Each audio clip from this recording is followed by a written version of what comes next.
Joe Biden entame ce soir une tournée de 8 jours en Europe, son premier déplacement à l'étranger depuis son arrivée à la Maison-Blanche il y a 5 mois. Première étape, le Royaume-Uni, où il doit notamment assister au sommet du G7, puis Bruxelles pour un sommet de l'OTAN et de l'Union européenne, et enfin Genève en Suisse pour une rencontre très attendue avec le président russe Vladimir Poutine.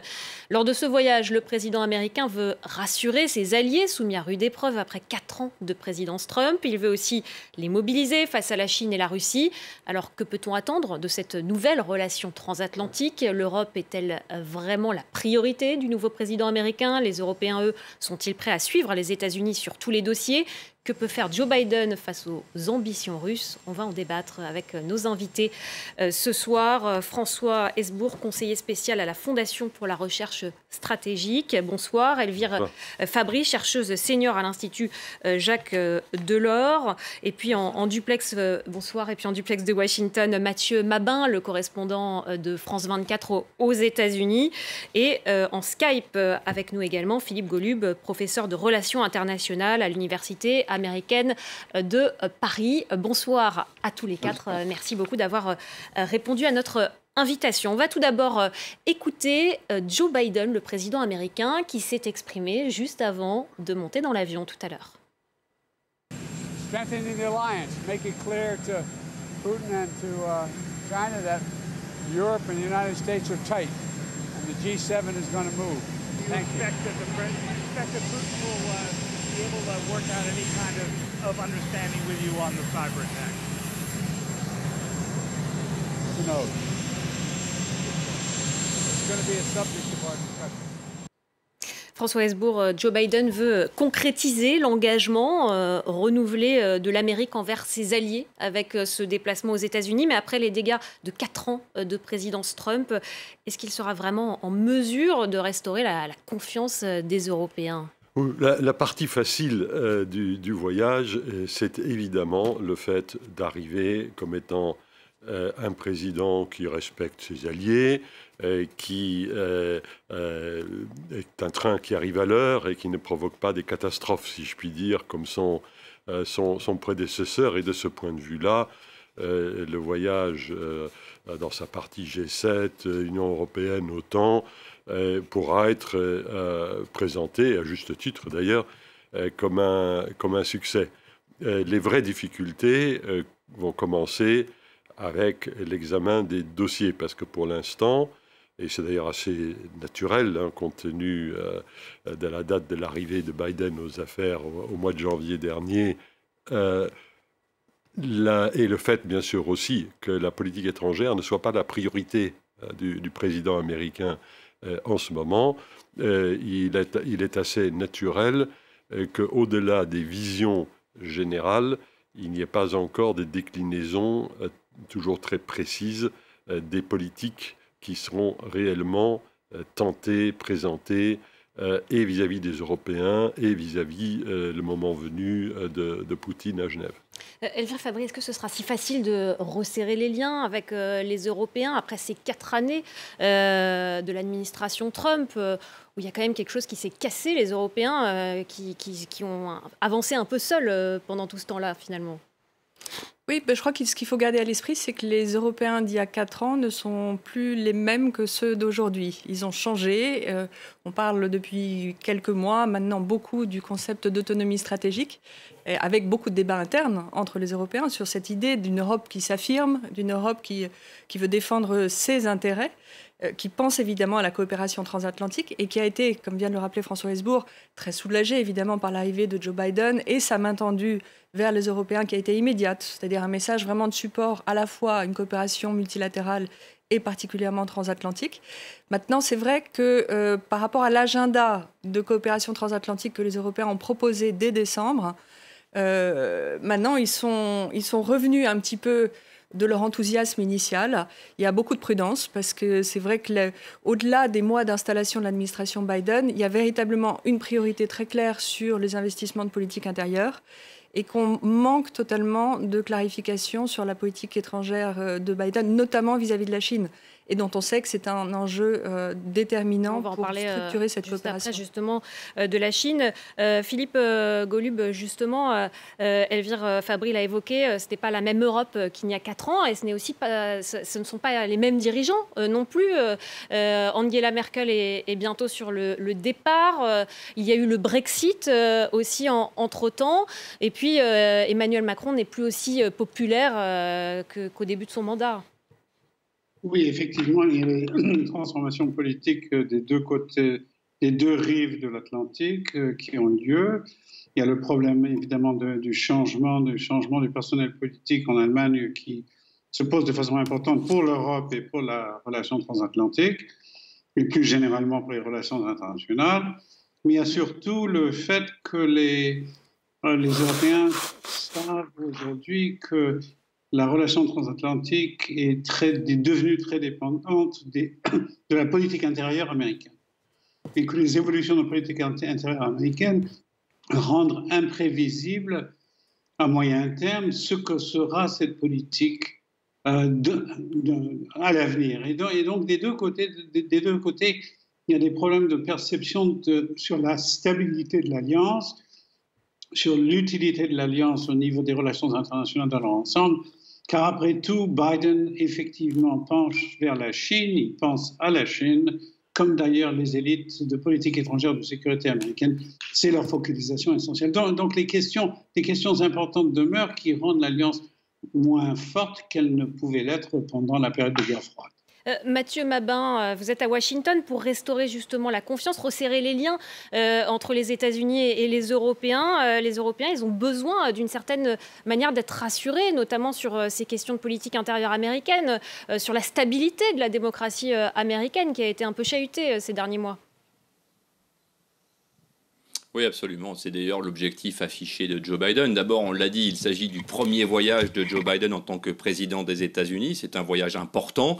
Et même s'il se tient au début du mandat du président, il est probable que ce déplacement constitue la clé de voûte de la politique étrangère de Joe Biden durant son mandat, ni plus ni moins. Peut-être donc le voyage le plus important du mandat de Joe Biden. Alors bien sûr, il ne s'agit pas de faire des prédictions excessives. Et de toute évidence qu'il y aura d'autres voyages, évidemment. Mais encore une fois, celui-ci recèle les éléments, et on a commencé à le dire, des éléments clés de la feuille de route de l'administration en place. Vous l'avez dit, effectivement, il s'agit de créer ou de relancer la fédération d'un bloc occidental face à la Chine, un bloc occidental dont le squelette existe déjà, puisque Joe Biden appartient à la génération guerre froide, et que donc cette relation transatlantique qu'on a commencé à évoquer et qui a permis au monde de conserver un certain équilibre post-Seconde Guerre mondiale, eh bien, ce monde, lui est familier. Rappelez-vous, dans les jours qui ont suivi l'entrée de Joe Biden à la Maison-Blanche, le président avait fait une déclaration qualifiée de plutôt maladroite, ici en tout cas par les observateurs européens, notamment.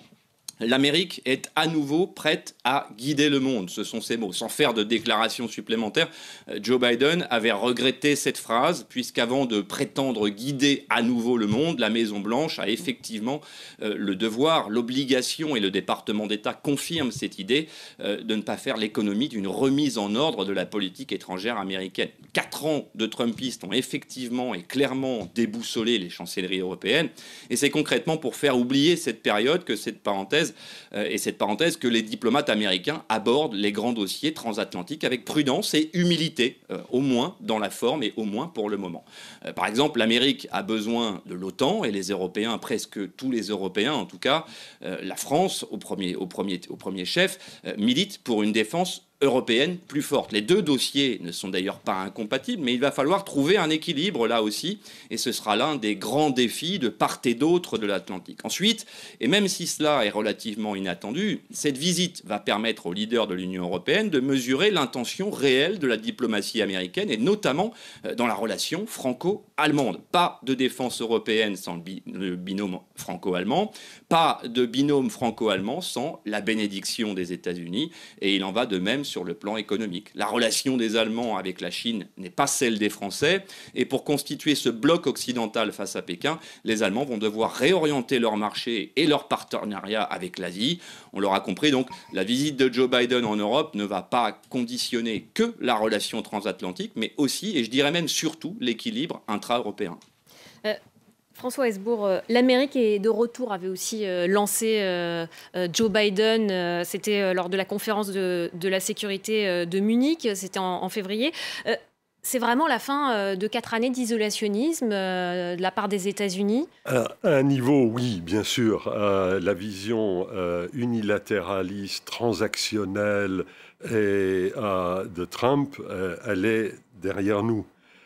Mais les tendances lourdes et qui ont été à l'œuvre pendant la présidence Trump et qu'il était déjà sous Obama et ne cessent pas d'exister. Et la tendance la plus lourde, c'est naturellement la montée de la Chine. La Chine est le problème de politique étrangère numéro 1 pour les États-Unis et on pourrait dire d'ailleurs du monde entier, parce que la question c'est comment faire en sorte qu'il y ait une nouvelle superpuissance sur la scène internationale. Historiquement, ce genre de choses se passe rarement sans quelques grincements. J'ajoute aussi que les affaires chinoises sont peut-être le seul domaine aux États-Unis aujourd'hui, pour problèmes intérieurs et extérieurs confondus, c'est le seul domaine où il y ait un consensus bipartisan. Le président Biden, hier même, a obtenu du Sénat américain, par 68 voix contre 32, un projet de loi, le projet de loi, entre guillemets, anti-chinois, dans le domaine de la technologie, de la recherche. Avec des investissements très importants. Absolument, et ainsi de suite. Et là, bien entendu, l'enjeu pour les Américains comme pour les Européens, ça va être de voir ce que les Américains attendent de nous par rapport au dossier chinois et ce que nous attendons de la part des Américains dans leur relation avec l'Europe en conséquence. Et ça, pour l'instant, ce n'est absolument pas clair, mais il y a quand même quelques indices. Le président Biden ne semble pas avoir insisté pour obliger l'Allemagne à arrêter le projet Nord Stream 2, projet d'approvisionnement gazier de l'Europe, passant par l'Allemagne, par la Russie, et le cas échéant au détriment de l'Ukraine. Cette affaire-là, je pense que le président Biden a entre guillemets, laissé faire parce qu'il veut obtenir le soutien de l'Allemagne et notamment du prochain gouvernement allemand. Parce que ça a été déjà dit. Il y aura des élections en septembre à la fin septembre, nouvelles élections, vraisemblablement une coalition assez différente de l'actuelle et une redistribution des cartes. Alors c'est peut-être la réunion la plus importante du voyage, du mandat du président Biden, mais très franchement, sur le fond, c'est quand même dans les 6 mois ou 12 mois que l'on commencera à y voir un petit peu plus clair. Elvire Fabry, la Chine est devenue le premier partenaire commercial de l'Allemagne en 2017. Ce sera difficile de convaincre Berlin, on l'imagine, pour Joe Biden, justement pour agir contre la Chine dans cette guerre commerciale. Écoutez, l'Allemagne a été difficile à convaincre, mais elle a déjà beaucoup bougé. C'est-à-dire qu'il faut prêter attention à l'évolution de l'agenda européen vis-à-vis de la Chine. On part d'assez loin, on est d'accord. Le réveil stratégique des Européens a bénéficié du coup de grogne de Donald Trump. Mais les Européens, dès le printemps 2019, au niveau de la Commission européenne, se sont dotés d'un agenda très clair vis-à-vis de la Chine pour rétablir les rapports de force, pour s'attaquer aux distorsions commerciales que pratique le capitalisme d'État chinois avec des entreprises d'État qui bénéficient de subventions illimitées. Et il y a toute une série de mesures qu'aujourd'hui les Européens sont en train de mettre en œuvre. Et ça a été possible parce que les Allemands ont bougé. Ils ont bougé à partir de 2016 quand une des grandes entreprises technologiques de robotique allemande, KUKA, avait fait l'objet d'une OPA chinoise. Et on se souvient aussi du rachat du port du Pirée. En 2016, ça a été un moment où les Européens se sont dit qu'il faut qu'on se mobilise au niveau du marché unique. Ils ont mis en place un contrôle des investissements étrangers grâce à une initiative franco-allemande et italienne. Aujourd'hui, les Allemands ont suivi la proposition française de créer des mesures de contrôle des subventions étrangères, plus de réciprocité sur les marchés publics. Il y a toute une série de mesures qui contribuent à créer une sorte d'armement d'instruments que les Européens peuvent utiliser de manière autonome pour s'en prendre à ces déséquilibres avec la Chine. Ce qui veut dire que les Européens non seulement sont plus défensifs pour défendre leurs propres intérêts, et là, il y a quand même un alignement franco-allemand qui est très clair, et également en termes de politique industrielle, changement de la politique de la concurrence. Et puis, ils poussent dans le même sens aussi pour réengager une réforme de l'Organisation mondiale du commerce, renforcer les disciplines au niveau multilatéral. Et pour ça, ils ont besoin des États-Unis. Et c'est là-dessus, en fait, qu'ils vont essayer d'abord de se retrouver. Mais il faut garder à l'esprit que les Européens sont quand même, encore une fois, assez prudents dans ce qu'ils peuvent obtenir, parce que les premiers signes coopératifs que Biden a bien voulu montrer ces derniers mois montrent qu'il y a eu un allègement de la pression, mais qu'on a beaucoup de contentieux sur la table, qu'on veut d'abord résoudre avant de pouvoir s'engager dans notamment sur l'acier et l'aluminium, par exemple. Le maintien des tarifs sur l'acier et l'aluminium, le fait que sur le dossier Airbus-Boeing, qui est un dossier historique de longue date, les mesures de rétorsion réciproque ont été suspendues, mais il va falloir encore trouver une solution. Et il faut qu'on arrive à résoudre ces différents dossiers pour rentrer dans le dur d'une coopération avec des Européens qui ne veulent pas non plus s'aligner sur les attentes de Washington et veulent voir sur quoi ils peuvent travailler ensemble avec Washington. Et on va continuer à en parler dans la deuxième partie du débat. Restez avec nous. On se retrouve dans quelques instants après une courte pause.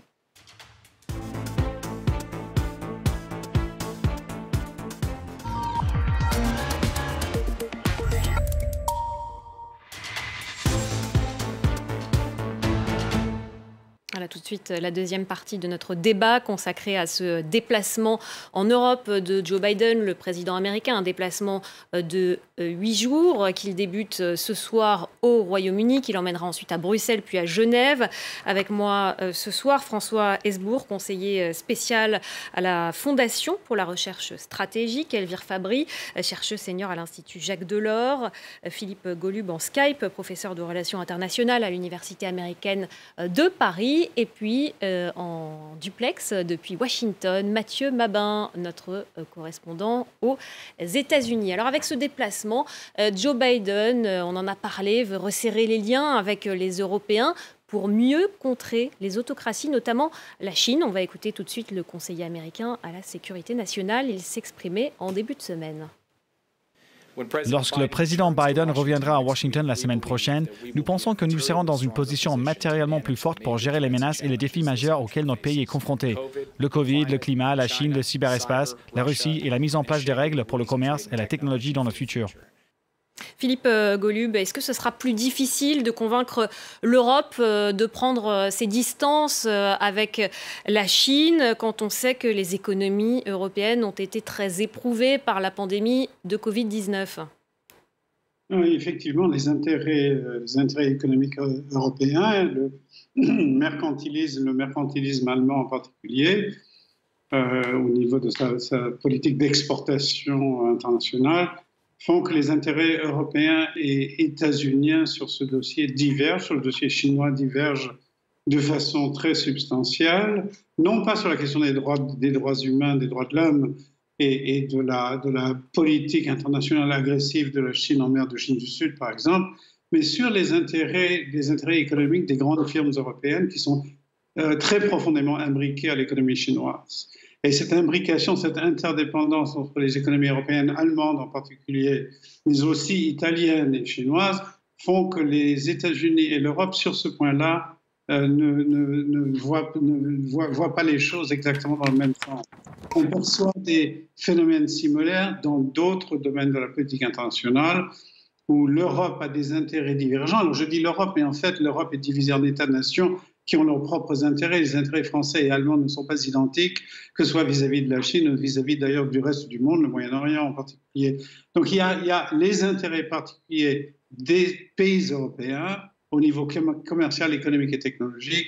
Il y a la perception croissante, effectivement, comme on l'a dit auparavant, d'un problème chinois, d'un problème de sécurité chinois qui se pose pour le bloc européen, mais il n'y a pas une politique cohérente européenne aujourd'hui de politique étrangère et de sécurité. C'est un manque qui existe depuis très longtemps, mais c'est un manque flagrant aujourd'hui. Mathieu Mabin, à Washington, Joe Biden, il a besoin des Européens. C'est pour ça d'ailleurs qu'il fait son premier déplacement à l'étranger, en Europe. Et en même temps, l'Europe, elle est beaucoup moins centrale pour la politique étrangère américaine qu'il y a 20 ou 30 ans. Finalement, les Européens, c'est un moyen d'arriver à ses fins face à la Chine, d'une certaine manière. Oui, et c'est d'ailleurs pour cela que le dialogue avec Vladimir Poutine sera absolument indispensable et ne peut pas reposer sur autre chose qu'une stratégie non pas à court terme, mais à moyen terme. On l'a dit, les Européens et les Américains doivent mettre leurs affaires en ordre et tomber d'accord sur une stratégie commune face à la Chine. Mais même si ces deux piliers d'un bloc occidental hérité de la guerre froide se remettaient en ordre de marche, l'avance de la Chine est telle que le binôme Europe-États-Unis serait probablement insuffisant, et c'est tout le problème. C'est là que le dialogue avec Vladimir Poutine va être décisif. Même si la relation russo-américaine est complexe, conflictuelle, même si elle se cogne, on l'a vu encore ces dernières semaines et ces derniers mois, à des divergences de valeurs dont on a beaucoup parlé, et notamment dans la thématique des droits de l'homme, bien entendu, mais pas seulement. L'entourage de Joe Biden sait que la Russie devra tôt ou tard devenir un partenaire économique et militaire, et donc stratégique, encore et toujours, face à la Chine. On le sait, les divergences sont nombreuses entre Moscou et Washington, mais il y a une réalité qui sert la stratégie américaine, c'est que Vladimir Poutine ne fait pas partie des nostalgiques d'un bloc communiste hostile à l'Ouest. Ça, c'est terminé. La Russie a changé, évidemment, et ses leaders aussi, à commencer par Vladimir Poutine. La conviction de Joe Biden est bel et bien que... Mathieu Mabin, François Hesbourg aimerait réagir à ce que vous venez de dire. Je lui laisse la parole. Oui, je ne pense pas que les Américains considèrent qu'une relation économique forte avec la Russie soit une chose particulièrement importante pour eux.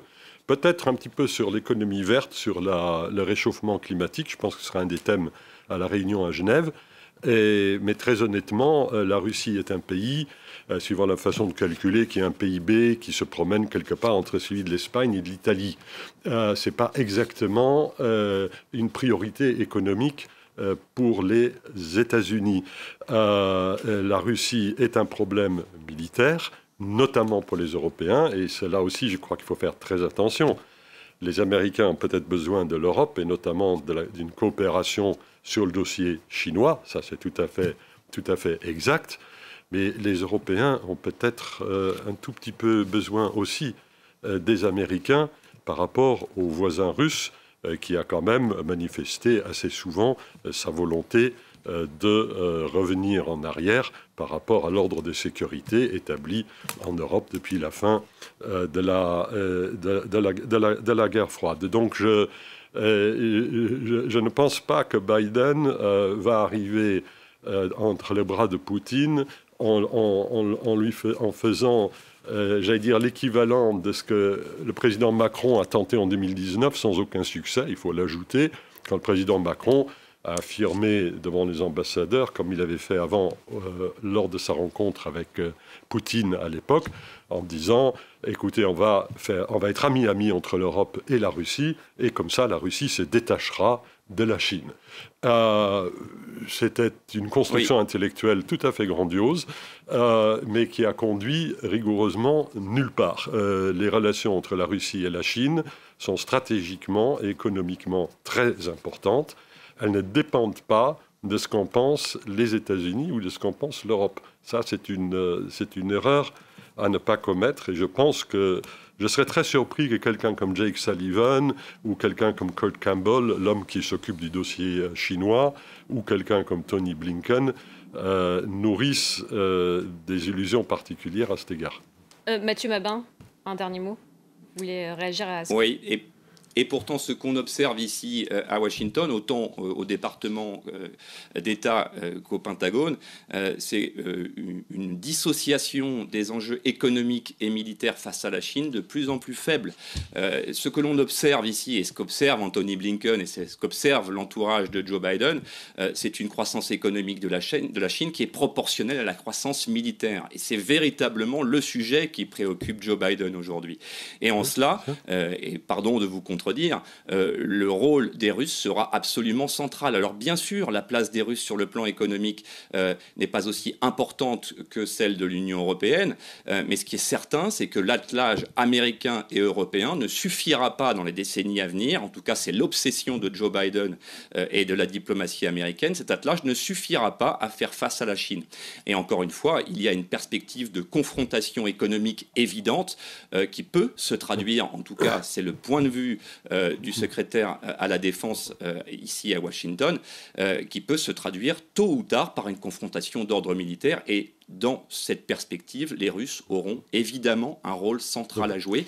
Il ne peut pas y avoir de rééquilibrage, de néo-bipolarisation comme celle à laquelle on s'attend, sans une participation et un choix du camp par les Russes, par Moscou, et donc la rénovation d'un dialogue entre Washington et Moscou, ça c'est absolument incontestable. François Hesbourg, rapidement. Oui, très rapidement. Je suis tout à fait d'accord sur la notion qu'une bipolarité de type guerre froide n'est pas jouable, et effectivement le binôme européen et américain n'y suffira pas. D'où l'importance de ce qui se passe avec l'Inde, avec l'Australie, avec le Japon, la Corée du Sud, ce qu'on appelle le Quad, entre guillemets, une sorte d'OTAN asiatique que Biden a créée. Ça, c'est vraiment important. Mais la notion que la Russie de Poutine, dont à la fois les valeurs et les intérêts et la politique affichée sont diamétralement opposés à la vision bidenienne, si je puis dire, non, je suis désolé, je crois que peut-être que le président Macron a pu se faire des illusions sur le sujet. Ça m'étonnerait beaucoup que le président Biden fasse les mêmes. Fabry, je crois réagir aussi. Je crois que la priorité est la même de ce voyage, si on prend l'ensemble de l'agenda, pour Biden, c'est cet affichage des démocraties. Et c'est d'abord finalement le premier rendez-vous du G7. C'est une sorte d'affichage de valeurs communes. Face aux autocraties. Face aux autocraties, exactement. Et c'est là où il se différencie de l'approche Trump qui était plus transactionnelle. Biden a une stratégie qui a quand même plus de substance et en fait, à travers cette revendication des valeurs démocratiques, c'est aussi une façon d'amarrer d'autres partenaires. Évidemment, c'est les Européens parce qu'il y a le poids économique du marché unique européen, des 27 États membres. Mais derrière, c'est le Canada, c'est le Japon, c'est la Corée du Sud, c'est l'Australie, la Nouvelle-Zélande.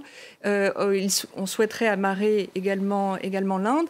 Et avec l'idée de pouvoir tisser un petit peu une stratégie, faire front à la Chine, et puis de développer des normes communes. D'abord avec les Européens en transatlantique, parce que ce que l'on voit se développer dans les années qui viennent, ce n'est pas forcément une stratégie de transformation de la Chine, c'est un scénario plus compliqué de confrontation de deux grands ensembles qui reposent sur des modèles de société différents et surtout des ensembles réglementaires différents, et notamment dans le domaine digital, et ce qui va être très structurant dans les années qui viennent.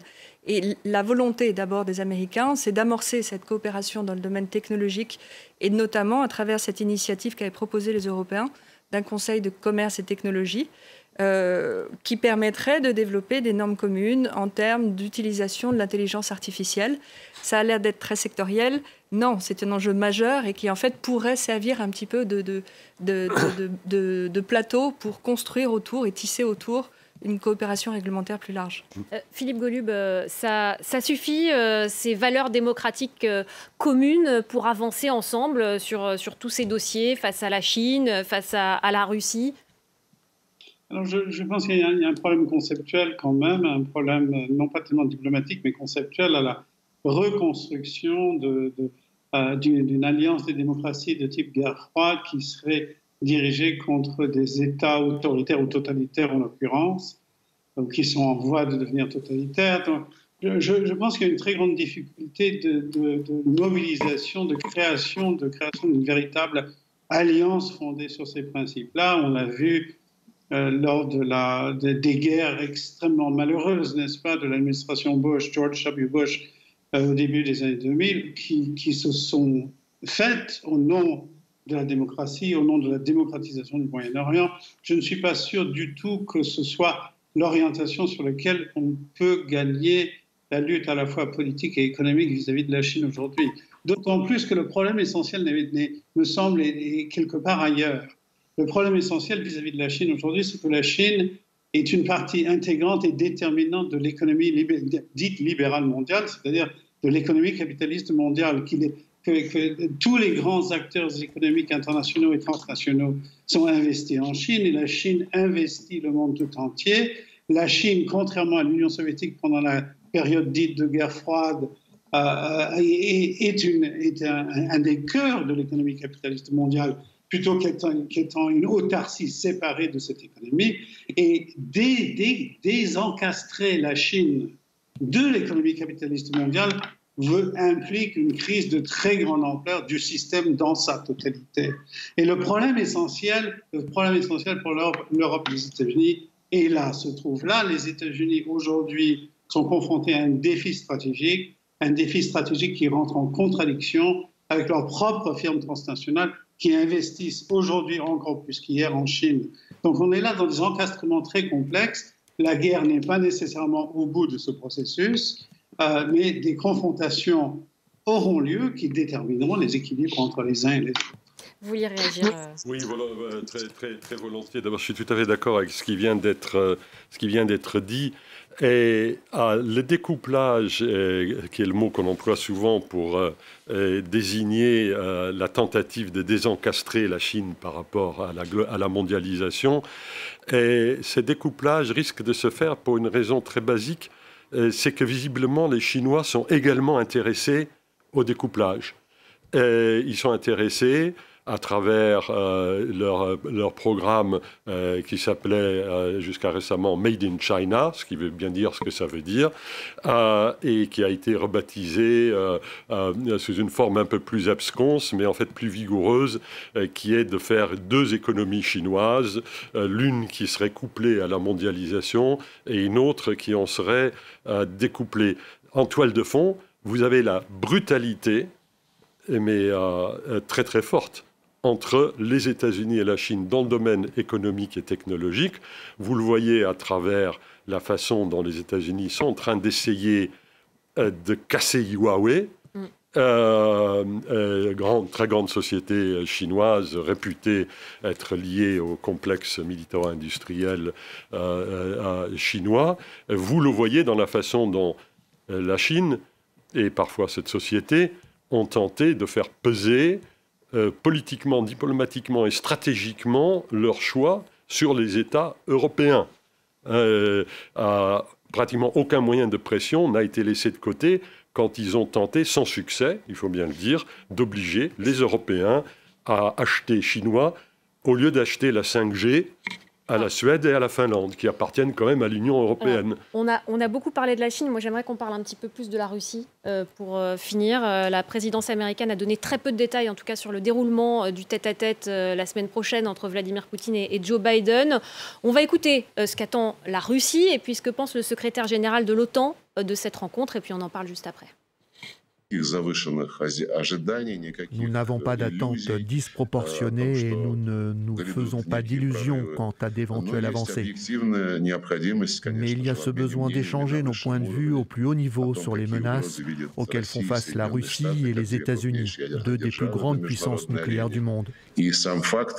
L'importance d'avoir des pourparlers entre deux dirigeants de puissances nucléaires majeures est incontestable et nous soutenons de tout cœur l'initiative de la part de nos partenaires américains. Le dialogue avec la Russie n'est pas un signe de faiblesse. Nous sommes forts, nous sommes unis. Et alors nous pourrons parler à la Russie. Et nous devons lui parler. Le but est de s'efforcer d'avoir une meilleure relation. Mais même si nous ne croyons pas en une meilleure relation avec elle, nous avons besoin de gérer une relation difficile avec la Russie. Le contrôle des armes, la transparence, la réduction des risques, toutes ces questions sont importantes.